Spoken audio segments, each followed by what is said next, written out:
the DJ. Hey, check this out. We got a great show coming your way.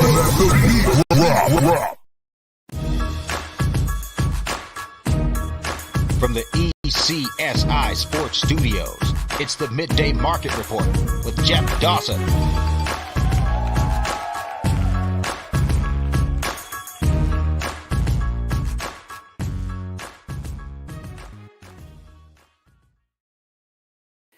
Good afternoon, sports fans from all around the globe. I am the host, Jeff Dawson, East Coast Sports Investors, and this is your Midday Market Report Part 2, both from LA on Tuesday, January 17, 2023. Our third show of the day earlier this morning, Julian Edlow. We stay local. We head right up to Boston from DraftKings, and we get caught up the lows there. Our debut at 1 o'clock, good friend of the show, DiBiase from LA as well. Got his feet wet, talked some boxing, talked some LA temperature, Chargers, LeBron and company. And then at 3:30, we stay in LA. This has been a great season. Good friend of the show, Mr. Ron at Ace Sports, where we are able to pick his brain. I almost want to call him the mad scientist. He's got 30, 40 years of homework that it's amazing. It is as old school as we get, meaning someone like myself and a lot of our friends and followers here enjoy the process. I always talk about trusting the process, and that's what Ron's been doing for decades, as he was on assignment last weekend in Vegas, cashing future tickets, and which is a yearly event for him. Reached back, says, Jeff, I'm back, so we're circling back the wagon. So without further ado, let's bring him in. The one and only Mr. Ron himself. Good afternoon, Jeff. How's it going? It's going. Snow, sleet, rain the last 2 days, monsoons earlier, and, I'm not blessed for the sun and the 70s or, I know it gets cold out in Vegas. I get that part of it, and in LA, but all is well. How about yourself, Ron? Doing great. Feeling rested now after the trip. Feeling younger despite all those 30 and 40 years of carrying all these situations and homework on my back. I felt old a little bit during the introduction, but right now I feel young. Burden off my shoulders, season coming to a close, a few more games to enjoy. And experience, in our lanes, there's nothing better than experience. I aged myself way back when I said the first wager that I ever made was in 1975.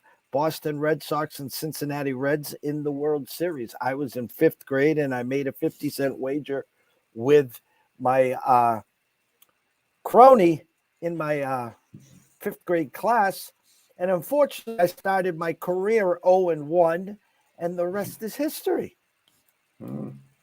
Yeah, I started my career, I think, in junior high boys glee, when everybody was either a bettor or a future bookie from that class. And I guarantee you, we couldn't sing, but we could bet. As you said, for you, the year is complete. I mean, it's not complete, but it's now, as we talked about before we started the show, a burden has left. You go to Vegas, you cashed in on all those futures, an amazing year, an amazing bull run. This now is the cherry on top. You're able to sit back and enjoy Super Wild Card Weekend. Give us your first thoughts of what took place this past weekend. I can give you, some one-liners on each of the games. Seattle, San Francisco didn't surprise me. Seattle well coached, but they came in with a bad indicator, off a Week 18 overtime win. Team overachieved. Everything was fine. They hung with San Francisco as long as they could. But San Francisco, as we saw, getting awfully healthy. Seattle's defense still has a ways to go. San Francisco pulled away. No surprise. Great year for Seattle. Hats off to them for a job well done. we all saw what happened in the Chargers-Jacksonville game. I mean, my biggest takeaway from that game is Brandon Staley going back, according to some stats that I read, some people who follow this, up 27-0, and 3 out of every 4 plays that he called from that point on were still pass plays. You have Austin Eckler in the backfield. You want to establish the run-pass balance. You want to keep them off balance. Instead, the clock kept running, even with a 5-0 turnover edge, which is, in my books, every turnover 3.5 points in the NFL, 17.5 points gifted to the Chargers, and they couldn't hold on, get the win at the end of that game. Obviously, a lot of postscript writing on that game. We've seen the axe fall on their offensive coordinator and on their offensive line coach today. Miami Buffalo, here's one of those games where you like San Francisco, Seattle. Third time they played each other. They know each other well. I've been impressed with Miami in every game they played against them. And really, if not for some terrible time management with the clock, with Skylar Thompson just not getting the plays in time, not getting them called at the line of scrimmage. A lot of stuff happening the last 2, 3, 4 seconds. They got some delay of game penalties. That was a game Buffalo could have lost. Their defense still has some holes in it. Josh Allen still too many turnovers. They escaped. Cincinnati escaped much the same way, the next day.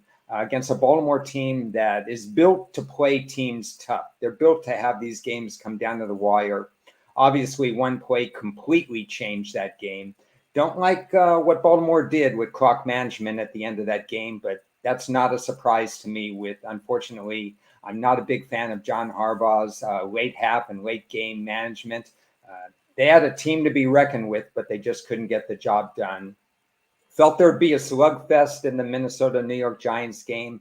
That's what we got. There just wasn't a defense. Thought we'd have an enormous number of completed passes.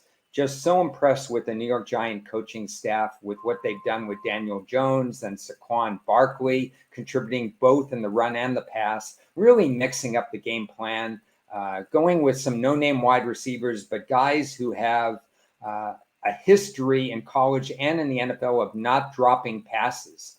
Isaiah Hodgins, no drops this year at all. And it really paid off in that particular game. Minnesota's defense, we've seen it all year long, false favorite in my opinion. And then last night, I didn't know what Dallas team would show up. Would it be the team that laid an egg to many a team in like Washington week 18? Or would they be kind of that next team up? There's been a Super Five all year long. Kansas City, Philadelphia, Cincinnati, Buffalo, leaving somebody out, San Francisco, those 5. And Dallas belongs there when they play their best games.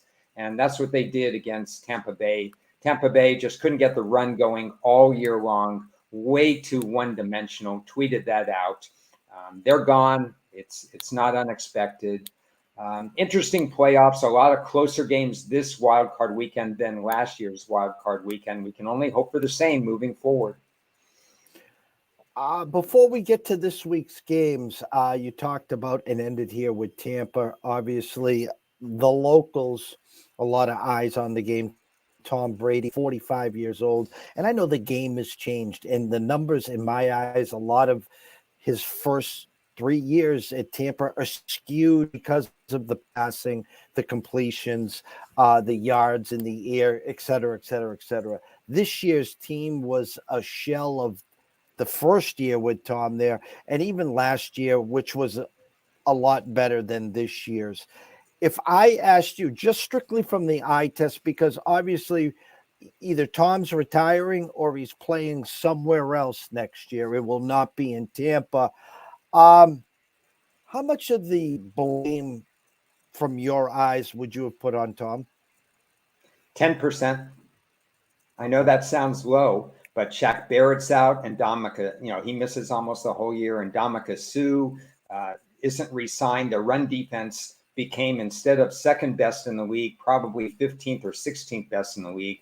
Rob Gronkowski, the best red zone target there is at tight end. I know Travis Kelce and George Kittle are great performers down the seam, But what Gronk does in the blocking game and in the red zone game, I mean, Tom and Rob knew each other so well on the field that he can go to them in a pinch. You saw what happened in the red zone time after time all year long. Their offensive line, a retirement, 2 injuries, and a free agency move, not even close to what it was. Fournette came into the league this year a little bit out of shape. That's why I go with 10% Tom Brady. He's still a top 10 quarterback, even at that age. He's just amazing, especially when he gets in rhythm. But there were so many other problems with that team. Teams that need quarterback, and I tried to attach Tom with Sean Payton. As you said prior, the Chargers decided to axe the OC and axe the quarterback coach or offensive line coach. Sounds like Staley is going to save face, and that was one of the places Sean Payton talking about. The Saints are keeping their coach there. The Panthers team wants to keep their interim head coach there. So there's Arizona out there. There's only a couple spots. And then the teams that need quarterbacks, Ron. Obviously, Vegas is one of them. Josh McDaniels was with Tom. Now, that's a team that's not ready to win at this point, has offensive weapons. The O-line is not great.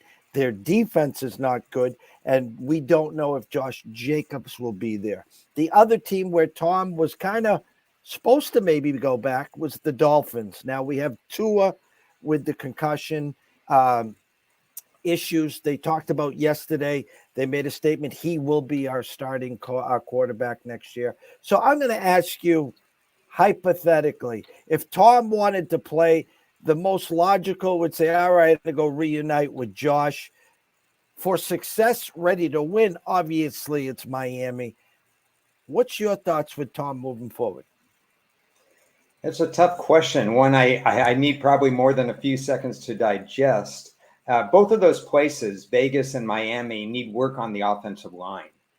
And that's a problem because you have a more stationary quarterback in today's run-oriented quarterback being able to escape. Tom knows when pressure's coming and he can duck under it, but he needs a little bit better offensive line than he's going to be afforded in terms of Vegas, who is drafted poorly for 5 consecutive years, 6, 7, who knows how many. And Miami, who's kind of ignored their offensive line. They went after the skill position players. It wasn't a quick, Miami's ahead of schedule in some ways, and Vegas could fix things with a better draft emphasis. So it's not out of the question that they fix it via free agency and the draft, and that Brady could thrive in either place. But I'm not sure. I mean, you mentioned Carolina. Brady's going to be interested to see what new coaches are hired and maybe attached to one of those new coaches. We'll see. Although he's certainly not looking for a rebuild situation. He would rather be in a situation where the team would be ready to win now. 50-50, I guess, for retirement, because it's tough to see where he would land right now that gives him a big playoff chance.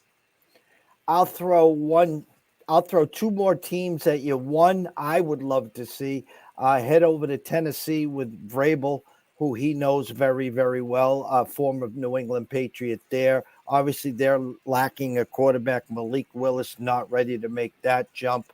The other one I couldn't see him making, more because of the past of Peyton Manning, but the Colts are looking for a quarterback. And a dome situation, great running back with Jonathan Taylor. Again, need work on that offensive line. But the ghosts of the past with Peyton Manning there, I don't know if he would want to go there. But any thoughts to Tennessee or a Colts situation? Jeff, those are both very interesting to me. The Tennessee one, as long as they stock the room with wide receivers, they virtually have one rookie who played about half the season and nobody else at wide receiver. They have a better offensive line than a lot of teams, not an elite offensive line. And the problem I have with Indy is not so much that it wouldn't be the ideal fit. In some ways, it is the ideal fit. That's the above average offensive line. You mentioned Jonathan Taylor. They have some tight ends. That's not a bad fit. But how many times can you rent a quarterback And if you're Indy, you've been renting a quarterback since Andrew Luck retired. And that's just a problem. At some point, you have to go into the draft and say, I want to find a quarterback again that's going to give me 5 to 10 years, the first rookie contract and then the second contract. Because even though Carson Wentz isn't a fan favorite or a team favorite, his stats were pretty good. Matt Ryan wasn't going to better the stats. He was supposedly going to better the locker room. But his play kind of diminished, especially when Jonathan Taylor was not there. Indy has a lot of work to do defensively. I hate their scheme. I think they need to groom a quarterback. But like you said, Tom Brady would be probably, of all the fits, that might be the best one. 4 games on tap this weekend, 2 Saturday, 2 Sunday. Opening game at 4:30 on Saturday. Jacksonville travels to Kansas City. My initial numbers was 9.5 for the 52. I'm looking currently at circa as we speak, 8.5 and 53. I know it's early. Just initial thoughts with the numbers and maybe a little insight on what you think might happen on Saturday. Okay, I did some initial data collection, so obviously it's a work in progress. I went back to the last game they played, 27-17 Kansas City, winning that game. It was an interesting game in many aspects. Kansas City's pass defense is not perfect, and Lawrence was very effective in that game. It was kind of the start of his rise in terms of his second half performance, because the first half wasn't very good up until, unfortunately, last week when he turned the ball over repeatedly. Eat to win, he ran just 11 times in that game, and I think you're going to need more out of him just to shorten the game, get Mahomes out of rhythm. Christian Kirk had a monster game, 9 receptions in that particular game. The issue I have with Jacksonville, 2 issues really. Number one, they lost by 10 and put up a good effort, but they had +3 turnover ratio. If you take away the turnover ratio, it's like losing by 20 to a rested Kansas City Chief team with Andy Reid. We know what he's done with rest. And Mahomes had 4 TDs in that game, but they turned it over 3 times. The Jags didn't even turn the ball over in that particular game. And Jacksonville fits a situation that says that this is not going to be their week. So my initial lean would be Kansas City. I don't see them as a shutdown defense, which means there's a possibility always for a backdoor cover when you don't have a shutdown defense. But Kansas City would be my initial lean. I agree. 8:15, the Giants at Philly, another team coming off some rest here. My initial numbers were 7 and 47.5.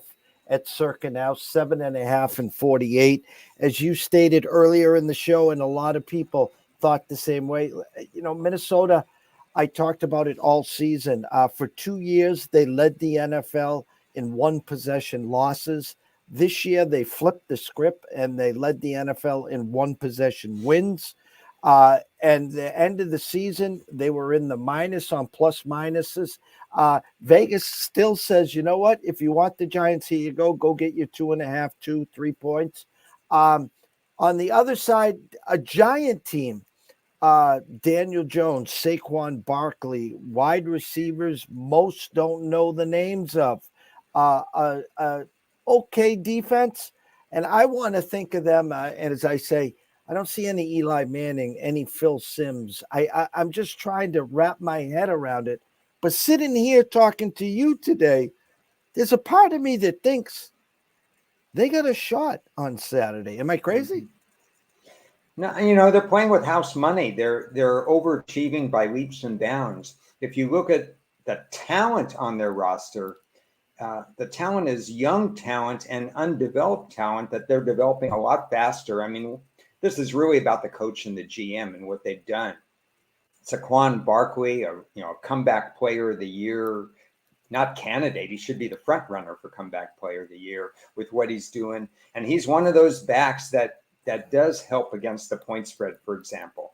Backs are interchangeable. We're going to see that in April with the draft, a deep draft in running backs, where a lot of these running backs may not be re-signed because you can get a cheaper version and a good version in the draft. But Barkley is one of 4 or 5 running backs that does add value because he's a three-tool player. He can block. He's a natural pass catcher and a game breaker at times out of the backfield. And obviously he could run, and he's showing it to the NFL this year.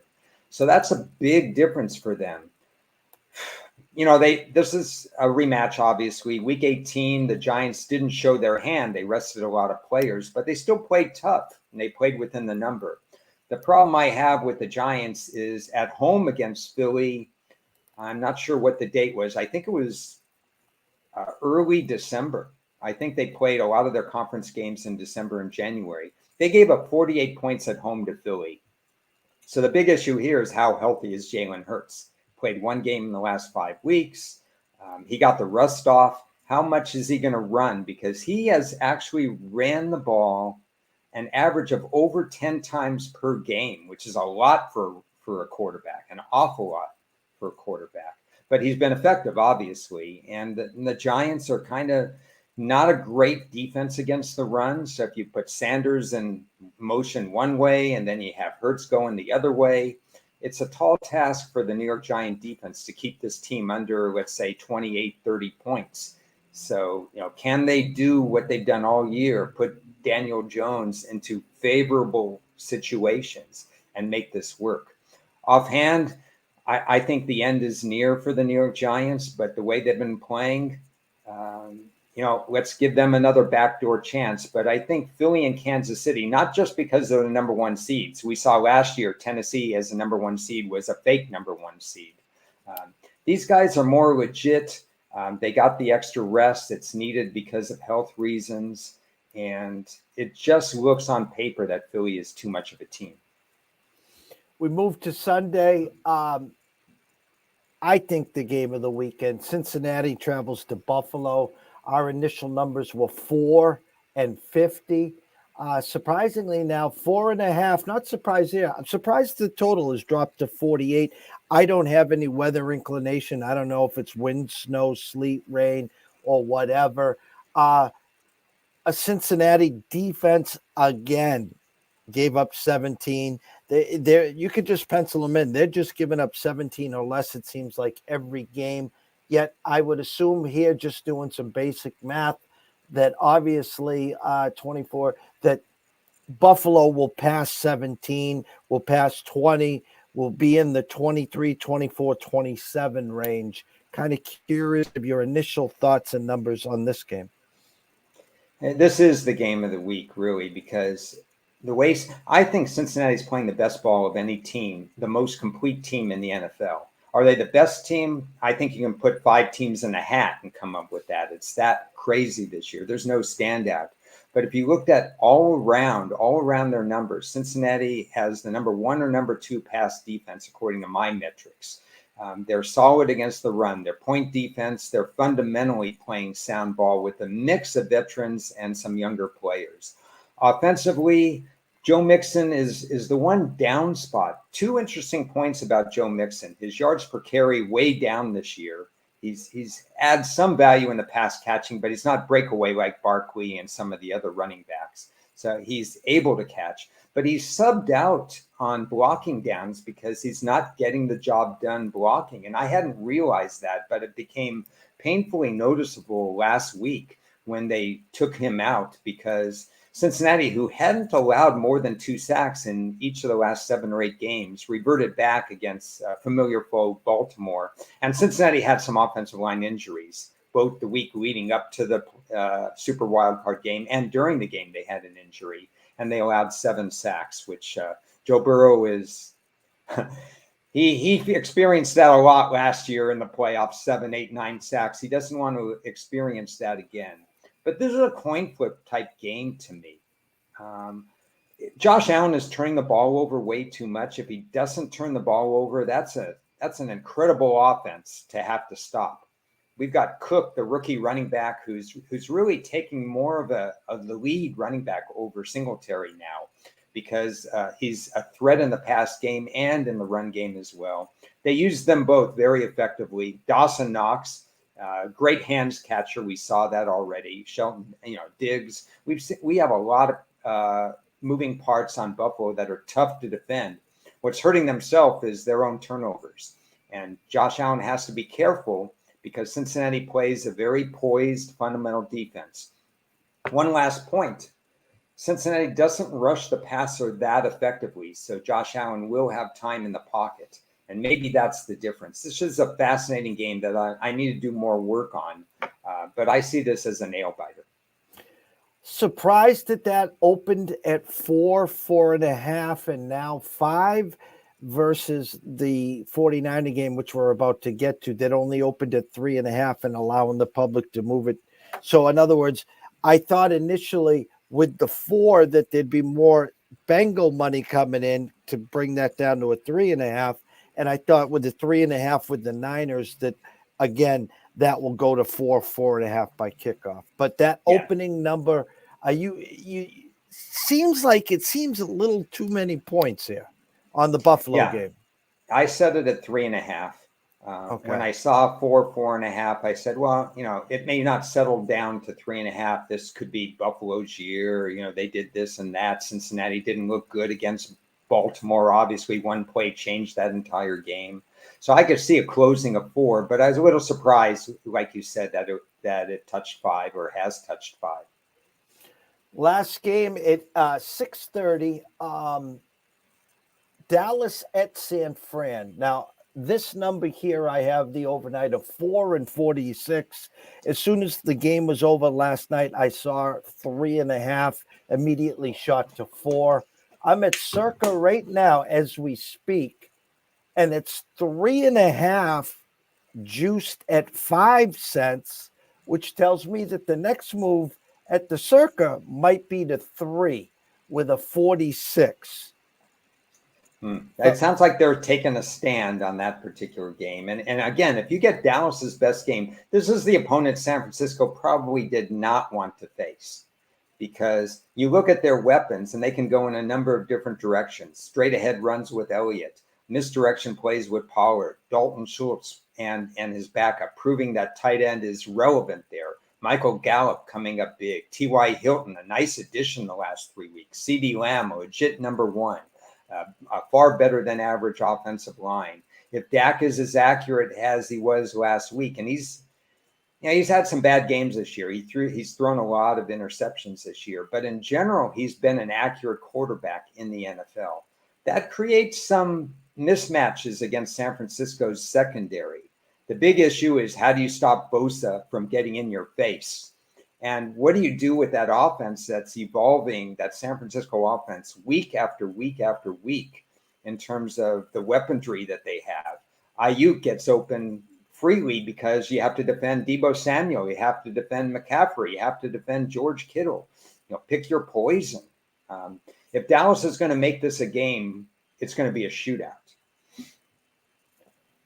You said, we talked, how much does the 2 days lack of rest affect Dallas on Sunday? I think because it wasn't one of those nail-biter games last night, that mentally they're ready to move on right away.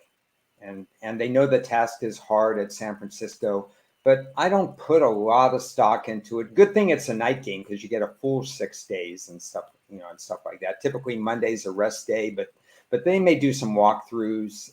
Tuesday with game planning. They're already strategizing. I'm sure if they're, all organizations have to have scouts that are looking ahead and not just focusing on this game. They've obviously were looking ahead, figuring that San Francisco might be the likely opponent that they would play. So I don't place too much stock in it. The game will be played on the field. You said something that for most people watching this show, and there's quite a few right now watching our show here, that slipped by. I'm not going to allow it to slip by. And Can you please inform the people that might not understand what you said? When I said the Circa has currently the San Fran minus 3.5, minus 5 cents, and I said, obviously, the next move looks like it's going to a flat 3. Your words are, well, seems like Circa's taking a stance. Can you please inform everyone what that actually means? Well, there's always that sharp. I disagree with the notion of there are sharp players and squares and that and stuff like that. I mean, everybody's sharp at something, square at something. Sharps don't always win. All the definition of sharp to me is getting the best of the number, not necessarily knowing exactly which team or whatever. They're numbers players. That's my personal opinion. But there are sharp books that you watch what they did. Pinnacle in the old days was like that, and now you got Circa. Chris and I had Matt Metcalf on last summer, kind of a summer series show where we talked about strategies and so on. And Matt in that show says he was not and is not afraid to take action. Circa in general is not afraid to take action, and they don't mind moving a number, whether it be a season win total or an over under in the middle of the week, just to draw some action. So we don't know if at the end that they're going to be one of those books that end up with 4 and 4.5, when everybody else is 3.5 and 4. But right now, it seems like they're inviting San Fran. They want you to take San Francisco money because their initial opinion might be that Dallas can hang within 3. And if Dallas loses by 3 and Circa places a 3.5, a soft 3.5, and everybody else is 4 or a large 3.5, then they're going to make money on this game if this game ends 30-27. The one worry they may have is that Dallas may miss a few extra points. So we may not have a natural 3 going on. We may have the 2 and the 5 in play because Dallas has a kicking problem all of a sudden. And kickers, it gets inside their head in kickers. So it's a confidence thing. You can easily restore confidence to every other position, but kicker, how do you get inside their heads? I was Monday night. I was leaving the bowling alley, and they scored the first touchdown, missed the extra point, and then I'm driving and I check on my phone and it's 12-0. I'm waiting for the extra point, and he missed the second extra point. And I get back home and they score again, and he missed the third extra point. So between the second and third misses, I put on social media, I put out on a tweet on Twitter saying, I wonder if Brett Maher has taken the Bucks plus the 2.5 here. And then I sent out a picture of the replacements kicker in the movie who had an issue where he couldn't make a certain field goal or they were going to come after him. And then everyone starts circulating, oh my God, we got to investigate. Even Peyton Manning's like, I've never seen anything like this after. So you're right. It was like me trying to hit off the first tee. I got the yips, I'm to the left, and then I try to correct it, I'm to the right. We could talk for hours about my golf game and we'd get nowhere anyway. So as we like to close always, I like to give you the stage. There might be a question or topic or two you would like to address on the air that you want to get out there that I haven't addressed today. I'm going to give you some one-liners today, just to tease for the future or for the spring or something like that. First, an observation from last week. I thought the referee selections were very interesting last week. Most of them swallowed the whistle. You saw a lot of overs. You saw very few offensive holding penalties this past week. The average number of penalties, my guess, I didn't do the research, is probably single digits this past week. And we know that's not a common thing when divisional rivals play each other a second or a third time. Typically, it gets very chippy and they get very mad at each other and they don't like each other, especially Baltimore, playing Cincinnati back-to-back weeks. So referees swallowed their whistle. I'm really going to be curious with referee assignments this week and whether or not we see the same thing. Just something to look at. Quick NCAA note, the transfer portal closed on Monday. I think we should have a holiday today. Thank goodness the transfer portal closed. Close that thing forever. I mean, give them a window period. It's going to reopen in the after the spring ball and whatever, and people are not number one on the depth chart. But let's everybody take a deep breath now, and we can assess the teams and the coaches without worrying about anything else. Although the transfer portal is open for people to pluck players from, but you can't enter your name in the transfer portal anymore. Later in the year, we'll talk more, I'm sure, about Chicago and what they do first pick in the draft. We'll look at the new coach hires. I'm very curious. I will say this about this week's games. This is an audition for Eric Bieniemy in Kansas City. I can't believe he doesn't get a job this time. I don't know what else he has to do, but it's not an audition. And I believe it's an audition for Dan Quinn as a Dallas defensive coordinator as well. If he holds San Francisco down, I think you're going to see 2 coaching hires from those 2 coaches right now. Finally, I want to get a chance to express my thanks, not only to you, but to people who have sent me DMs and emailed me. I offered some of the work that I did regarding my Week 18 NFL report, and people took me up on it. People have been very kind to me, thanking me for some of the information I've given out. And I want to thank them, too, for watching and listening. I hope to have a series of short exit reports coming out starting next week that people could look forward to in the NFL as we start the offseason for 28 of the teams after this coming week. So thank you again for this platform. It's been really enjoyable, and it's helpful for me to share my thoughts out loud. It helps crystallize my own views. And I have to say that, you've been a blessing for me because you've opened up my eyes. Again, I do something entirely different than what you do, but I can take your thoughts and where you're going with certain teams, certain games, and then formulate from what you said and take a real highlighter to that game and process it the way you have it and then analyze it the way I read the market. And it's helped me immensely. And I can't thank you enough for coming on here this year. I'm hoping, God willing, next year we'll be able to do this again. I've offered the olive branch to Chris and whoever else is on your show to come in periodically throughout the process of the combines, the draft, as we then get the free agency, whatever time that you see, you might have some stuff you would like to get out. I'm just a DM away as well. Mm-hmm. And we can't thank you enough.